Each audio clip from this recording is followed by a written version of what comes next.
ఎందుకో మన ముఖ్యమంత్రి గారు కనిపించడం లేదు.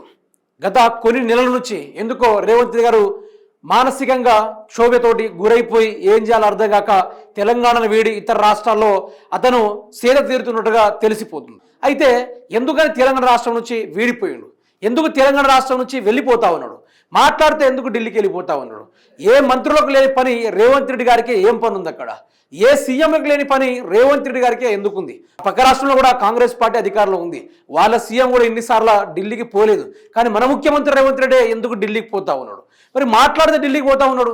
మరి తెలంగాణ రాష్ట్ర ప్రజల్ని పరిపాలించేది ఎవరు? ఈ రోజేమో ఫ్లైఓవర్ ఓపెన్ చేయడానికి మళ్ళీ వస్తున్నాడు, మళ్ళీ రాత్రికి రాత్రి ఢిల్లీ వెళ్ళిపోతున్నాడు. దేనికోసం వెళ్తా ఉన్నాడు? ఏం పని పడింది రేవంత్ రెడ్డికి? మరి నిధుల కోసం, నిధుల వేట కోసం పోతున్నా అంటే కేంద్రం నుంచి మనకు వచ్చేది తిప్పి కొడితే 8,000 కోట్ల రూపాయలు కూడా మనకు రావడం లేదు. మనం పంపిస్తుంది మాత్రం 50,000 కోట్ల రూపాయలు నిధులు పంపిస్తే మనకు వచ్చేది మాత్రం పావలా వంతుల పైస కూడా రావడం లేని పరిస్థితి. ఈరోజు ఢిల్లీ బడ్జెట్ వేరులో కూడా రేవంత్ రెడ్డి తన బలమైన ఉక్కుపాదం మనకు అవపడతలేదు. ఆయన ఎందుకో వేరే పని మీద వెళ్తున్నాడన్న చాలా వరకు డౌట్స్ ప్రతి ఒక్కరికి వస్తూ ఉంది. రేవంత్ రెడ్డి తన సొంత కార్యకలాపాల కోసం వెళ్తున్నాడు కావచ్చు, లేకుంటే తెలంగాణలో డీల్స్ కుదరడం లేదని, తెలంగాణ రాష్ట్రంలో వాటాల లెక్కింపులు బయటపడిపోతుందని రేవంత్ రెడ్డి గారు ఢిల్లీకి వెళ్ళిపోతున్నారా? లేకుంటే రాష్ట్ర సంపదని ఏ విధంగా కొల్లగొట్టాలి, రాష్ట్రాన్ని ఎవరికి అమ్మి తాకట్టు పెడదాం, రాష్ట్ర ప్రజల యొక్క బతుకుల్ని ఎవరికి తాకట్టు పెడదాం అనే ఆలోచనలో రేవంత్ రెడ్డి ఉన్నాడా? దేనికోసం ఉన్నాడో అర్థం కావట్లేదు.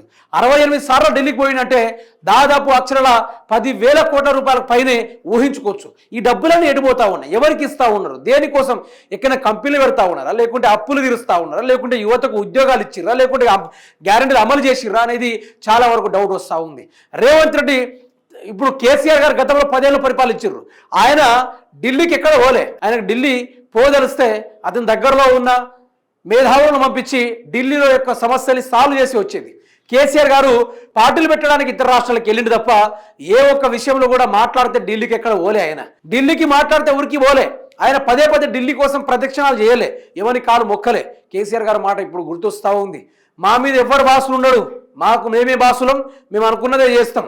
ప్రాంతీయ పార్టీ ప్రజల ప్రాణాలకు బలంగా కొట్లాడుకుంటూ పోతాం తప్ప వాళ్ళ ప్రాణాలను సురక్షితంగా రక్షించడమే మా బాధ్యత అనుకుంటూ వాళ్ళు వెళ్ళిపోతున్నారు తప్ప మేము ఎక్కడ కూడా వేరే దిశగా వేరే విధంగా దోచుకునే ప్రయత్నాలు మా దగ్గర ఉండవని కేసీఆర్ గారు పలుమారు చెప్పారు. కానీ రేవంత్ రెడ్డి ప్రభుత్వం అట్లా కాదు. వాళ్ళకు టాయిలెట్ వచ్చినా, బాత్రూంలో వచ్చినా కూడా వాళ్ళు పర్మిషన్ ఆడితే పోయి తీసుకోవాలంటే ఢిల్లీలో పోయి పర్మిషన్ తీసుకోవాలి. అదే అన్నట్టుగా జరుగుతూ ఉంది ఇక్కడ. మనం చూస్తూ ఉన్నాం యావత్ తెలంగాణ రాష్ట్ర సమస్యలు ఏ విధంగా ఉన్నాయి. రేవంత్ రెడ్డి ఏమో అటుపోతూ ఉన్నాడు, మరి మా నల్లమల్ల పుల్లని కొందరు, జంగబిల్లని కొందరు, నానా రకాలుగా ఒక్కొక్కరు పిలుచుకునే అతి ప్రియమైన మన ముఖ్యమంత్రి రేవంత్ రెడ్డి గారు ఈరోజు ఇంత బాధలో ఉంటే ఎందుకని ఆయన బయట చెప్పకుండా ఒంటరిగా తిరుగుతూ ఉన్నాడు అనేది చాలా వరకు డౌట్స్ అయితే ఉంది. మరి వీఆర్ మిస్సింగ్ అవర్ సీఎం అనుకుంటూ కట్అవుట్ కూడా తేలియారుతా ఉన్నాయి.